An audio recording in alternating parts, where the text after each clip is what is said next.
మాట్లాడదాం. బండారు రామ్మోహన్ రావు గారు మనతో పాటు అందుబాటులో ఉన్నారు. రామ్మోహన్ రావు గారు నమస్తే. నమస్తే శ్రీకాంత్ గారు. నమస్తే సార్, ఇందాక ఒక మాట నేను వాడాను. అన్నీ అవైలబుల్లో ఉన్నప్పుడు ఒక మహమ్మారి రోగానికి షట్ డౌన్ అయింది ప్రపంచం. బట్ ఇప్పుడు ఒక యుద్ధం కారణంగా ఆర్థిక వ్యవస్థ కూడా షట్ డౌన్ అయ్యేటువంటి పరిస్థితులు కనిపిస్తున్నాయి. సామాన్య మానవుడికి అంటే ప్రభుత్వాలకు కూడా సోర్స్ ఏందో కనిపించట్లేదు. వాట్ నెక్స్ట్ అన్నటువంటి సోర్స్ కనిపించట్లేదు. ఏం చేయాలన్నటువంటి అర్థం కావట్లేదు. ఎందుకంటే మనం దిగుమతి చేసుకుంటూనే ఇక్కడ ప్రజలకు అందించేటువంటి పరిస్థితి. జలసందులు క్లోజ్ అయిపోయినాయి, రవాణా మార్గాలు క్లోజ్ అయిపోయినాయి. సో మళ్ళీ పాతకాలానికి మళ్ళీ అదే అంటే వినియోగ వస్తువులు ఏవైతున్నాయో మళ్ళీ కట్టెల పొయ్యి లాంటి పరిస్థితులు ఏర్పడే ప్రమాదాలే కనిపిస్తున్నాయి. సో ఏంటి సార్, ఎట్లా చూడొచ్చు? ఏ విధంగా మనం నష్టపోయేటువంటి అవకాశాలు ఉన్నాయి? వీటికి సొల్యూషన్, సబ్స్టిట్యూట్స్ ఏ ఉండొచ్చు? శ్రీకాంత్ గారు, మీకు అట్లాగే రాజ్ న్యూస్ ప్రేక్షకులు నమస్కారం. 2 విషయాలు మాట్లాడుకోవాలి. 11 రోజులు ఇవాటి యుద్ధం మొదలై 28 ఫిబ్రవరి నాడు మొదలైంది. వరుసగా ప్రపంచం అంతా కుగ్రామంగా మారిపోయిన సందర్భంలో కొంచెం మిగతా వాటి కంటే మనం మెరుగ్గా ఉన్నాం అనుకుంటే ఒక 4-5 రోజుల సంక్షోభం మరింత ముదురుతుంది. అంటే యుద్ధం ఆగదు అని తెలిసిన తర్వాత మరింత పెరిగింది. మొదటి వారంలో కొంత ఆశ ఉండే యుద్ధం ఆగుతుందేమని చెప్పి, యుద్ధం ఒక 2-3 నెలలు కొనసాగుతుందనే విషయం వచ్చిన తర్వాత కొంతవరకు ఇప్పుడు మళ్ళీ మన దగ్గర 2-3 ఉన్నాయి. ఒకటి, వ్యవసాయ ఉత్పత్తుల రేట్లు పడిపోయినాయి. ఉదాహరణకు మనకు అరటిపళ్ళ రేటు పడిపోయింది. కోడిగుడ్లకి ఫ్లక్చువేషన్ ఉంటుంది శ్రీకాంత్ గారు. మొదటి నుంచి కూడా మనకు ఎండాకాలంలో చికెన్, కొంచెం కోడిగుడ్లు వేడి చేస్తే తక్కువ తింటారు, వినియోగం తక్కువ ఉంటుంది. కానీ ఈ ప్రభావం కూడా పడ్డది. మూడోది, అతి పెద్దగా ప్రభావం పడ్డది ఏంటంటే మనకు రొయ్యలైంది. నాకు జానకరామరాజు గారికి నాకు వీళ్ళు ఉంటారు, వారి నుంచి కూడా ఇంతకుముందు తెలుసుకున్నాను. నేను చాలా వరకు నేను రొయ్యల పరిశ్రమ గురించి, రొయ్యల మన తయారు మొదలుకి పండించడం మొదటి ఎగుమతుల దాకా చాలా వ్యవస్థలు పరిశీలించిన వాడికి చెప్తున్నాను. 40-50 రూపాయలు తక్కువైంది. మొదటిదాకా సుంకాల మూత వల్ల రొయ్యల రైతులు నష్టపోతే ఇప్పుడేమో యుద్ధం వల్ల నష్టపోతున్నారు. అంటే గోడ దెబ్బ చెంప దెబ్బ అన్నట్టు వాడు తగులుతుంది. ఒక రకంగా చెప్పాలంటే ఇవాళ ఉభయ గోదావరి జిల్లాలు రొయ్యల ఎగుమతికి చాలా ప్రసిద్ధి పొందినాయి. నెల్లూరు అవన్నీ కూడా మంచినీటి రొయ్యలకు మనకు ఉభయ గోదావరి జిల్లాలు చాలా పెద్ద ఎత్తున ప్రసిద్ధి పొందినాయి. దానివల్ల నష్టపోతుంది. ఇక డీజిల్ ఇవ్వటి అంటారా, నా ఉద్దేశం 90 రోజులకు మనకు బఫర్ స్టాక్స్ ఉంటాయి. కానీ 11 రోజులు అయిపోవడానికి ఎక్కువ ఖర్చు కావడం కారణం ఏంటంటే, అయిపోతుంది అంటే ఆదుర్త వేరే ఉంటుంది ప్రజలకు కదా. చాలా మనం చూస్తున్నాం.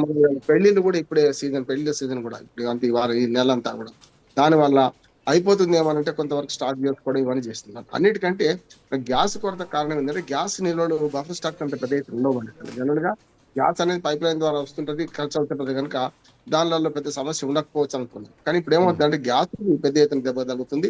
మీరు 15 రోజులకు బుకింగ్ పోయి ఇప్పుడు 21 రోజులకు, తర్వాత నిన్న నుంచి 25 రోజులకు ఇచ్చారు బుకింగ్ తో పాటు ధర కూడా పెరుగుతుంది. ఇప్పటికే 60 రూపాయల ధరను పెంచేశారు చాలా రాష్ట్రాలు.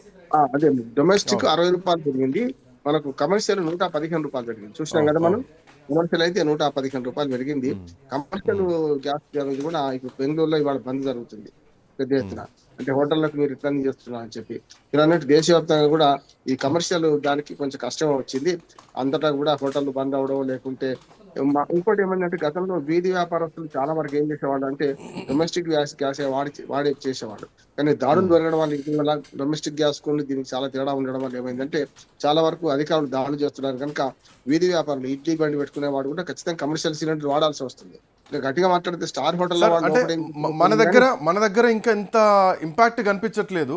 కమర్షియల్, మీరు అన్నట్టు కమర్షియల్ గ్యాస్ సిలిండర్ల విషయంలో ఇటు మీరు అన్నట్టు పెళ్లిళ్ళ సీజను, ఫంక్షనాల మీద, పెళ్లిల మీద ఎఫెక్ట్ పడతా ఉంటుంది, రెస్టారెంట్ల మీద, హోటళ్ల మీద ఎఫెక్ట్ పడుతుంది, స్పష్టంగా కనిపిస్తోంది. ఒక్కొక్క ఎండ్ క్యాంట్ ఏదో పడబోతుందా అన్నటువంటి భయం కనిపిస్తోంది. ఇంకోటి సార్, ఇప్పుడే మనకు కనిపిస్తోంది ఉత్తరప్రదేశ్లో చాలా తీవ్రమైనటువంటి కొరత ఉంది. లక్నో కానీ, ప్రయాగ్రాజ్ కానీ, గోరఖ్పూర్తో పాటు చాలా రాష్ట్రాల్లో ఆల్మోస్ట్ ఒక 5-6 రోజుల నుంచి సిలిండర్లు అందుబాటులో లేకపోతే జనరల్గా మనం చూస్తూ ఉంటాం కదా, యూరియా కోసం చెప్పులను ఎట్లా అయితే లైన్లో పెడతామో అట్లా గ్యాస్ సిలిండర్లు పట్టుకొని ప్రజలంతా రోడ్ల మీదకి వచ్చి లైన్లో నిల్చుంటున్నారు. మహారాష్ట్ర చాలా అధ్వానమైనటువంటి పరిస్థితి ఉంది, అటు ఉత్తరప్రదేశ్లో అధ్వానమైనటువంటి పరిస్థితి ఉంది. దేశవ్యాప్తంగా ఇది క్రమక్రమంగా పెరుగుతోంది. ఒక భయం కూడా స్టార్ట్ అవుతోంది. సో కేంద్రం ఇప్పటికే దీనిపైన రెస్పాండ్ కూడా అయింది. ఇప్పటికే ఎల్పిజికి సంబంధించినటువంటి కమిటీ ఏదైతే ఉందో ఆ కమిటీకి సంబంధించిన వాళ్ళతో కూడా మీటింగ్ అరేంజ్ చేస్తారో, దీనికి సబ్స్టిట్యూట్ ఏందో ఆలోచించాలి అని చెప్పేసి. సో ఈ పరిణామాలు ఎట్లాంటి సిచ్యువేషన్ దారితీయొచ్చు? ఎల్పిజి విషయంలో ఇప్పటికే కొంచెం కేంద్ర ప్రభుత్వం చర్యలు మొదలుపెట్టింది, కొంచెం లేట్ అయిందని నా ఉద్దేశం. ఇప్పుడు మనకు ఇంకా మన ఏమంటారు తూర్పు బంగాళాఖాతం నుంచి మనకి రియల్స్ వాళ్ళది ఉంది కానీ గుజరాత్ దాకా పైప్ లైన్ ఉంది కదా, ఎందుకు మనం జాగ్రత్త పడలేదు అనేది ఒకటి విమర్శ వస్తుంది కేంద్ర ప్రభుత్వం మీద. ఎందుకంటే మనం ఉత్పత్తి చేసుకుంటున్నాం గ్యాస్, ప్రతిదీ కూడా పూర్తి స్థాయిలో మనం మేము మంది మీద ఆధారపడాల్సిన అవసరం లేదు కొంతవరకు అని. కనుక ఇట్లాంటి పరిస్థితులు వచ్చినప్పుడు మనం ఎందుకు సెల్ఫ్ సస్టైన్ కాలేకపోయినా, ఉన్నదాన్ని ఎందుకు వాడుకోలేకపోయినా ఒకటి.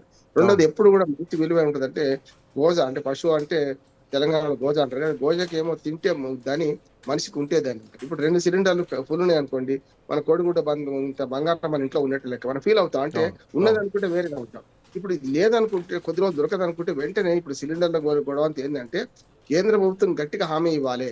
ఇప్పుడు ఆ మార్గం ముసుకపోయింది, అయినా సరే మేము తెప్పిస్తున్నాం, రష్యా నుంచి మనకు సప్లై అవుతుంది, లేకపోతే మనకు ఇరాన్ నుంచి సప్లై అవుతుంది. పైప్ లైన్ ఉంది కదా, మన పైప్ లైన్ అయితే ధ్వంసం కాలే కదా ఎక్కడ కూడా. కానీ అక్కడ గ్యాస్ స్టేషన్స్ కొంతవరకు మనకు గ్యాస్ ఉత్పత్తి కేంద్రాల్లో కొంత ఇబ్బంది జరిగింది. మొత్తం 6 దేశాల్లో కూడా జరుగుతుంది కనుక దానివల్ల ఉంటుంది కాదంటలేదు. కానీ గ్యాస్ విషయంలో ఏదైతే ఇప్పుడు కేంద్ర ప్రభుత్వం గట్టిగా హామీ ఇవ్వాలి, మీకు నష్టం లేదు, 4 రోజుల తర్వాత తెచ్చుకోవచ్చు, కేవలం బుకింగ్ తేదీలే మార్చిన, బుకింగ్ యొక్క కాల పరిమితి మార్చడం కాదు, కానీ ఉంటది అనే హామీ ఇవ్వాలి. కేంద్ర మంత్రులు కిషన్ రెడ్డి గారు వీళ్ళిద్దరు మాట్లాడినా కూడా సరైన సమాచారం వాళ్ళ దగ్గర లేదనిపిస్తుంది నాకైతే. మరి ఇంత కొరత ఉన్నట్టే కదా ఉత్తరప్రదేశ్ లో మీరు గ్యాస్ సిలిండర్ పట్టుకుని తిరుగుతున్నారు రోడ్ల మీద, అంటే ఉన్నట్టే లెక్క కదా. మన దగ్గర మీరు కమర్షియల్ విషయంలో ఇప్పుడైతే కాలేదు, కానీ ఇప్పుడే నిన్న మొన్న ఫంక్షన్ హాల్ యజమానులు అంటున్నారు ఏంటంటే మనకు ఈ క్యాటరింగ్ వాళ్ళు కూడా పెంచేశారట రేట్లు. అంటే మామూలు కంటే కూడా ఒక భోజనానికి 20 రూపాయలు, 30 రూపాయల నుంచి 50 రూపాయలు పెంచేశారట. అంటే దాన్ని బట్టి అంటే గ్యాస్ కొరత వస్తే కూడా మేము చేస్తాం, హామీ ఉన్నది, ఇప్పటికీ మేము స్టాక్ పెట్టుకున్నామని చెప్పి అంటున్నారట. కొన్ని చోట్ల ఇప్పుడు మన పెద్ద పెద్ద గేటెడ్ కమ్యూనిటీలలో మీకు గ్యాస్ మనకు డైరెక్ట్ పైప్ లైన్ ద్వారా సప్లై చేస్తున్నారు. వాళ్ళు పెద్దగా స్టాక్ పెట్టుకోరు, జనరల్గా ఒక పెద్ద ట్యాంకర్ ఉంటుంది, అక్కడి సప్లై అవుతుంటుంది. అటువంటి వాళ్ళకు మరి ఎప్పటికప్పుడు ఎవ్రీ 2 days 1 day రావాలి కదా, దాదాపు 1000. ఉదాహరణ బెంగళూరులో అదే సమస్య. బెంగళూరులో ఇప్పుడు ప్రిస్టేజ్ ఫాల్కన్ సిటీలో చూస్తే మీకు డైరెక్ట్ పైప్ లైన్ ద్వారా గ్యాస్ వస్తుంది. ఆ పైప్ లైన్ వచ్చే గ్యాస్ కి అయితే నిల్వ ఉండాలి కదా వాళ్ళకైతే.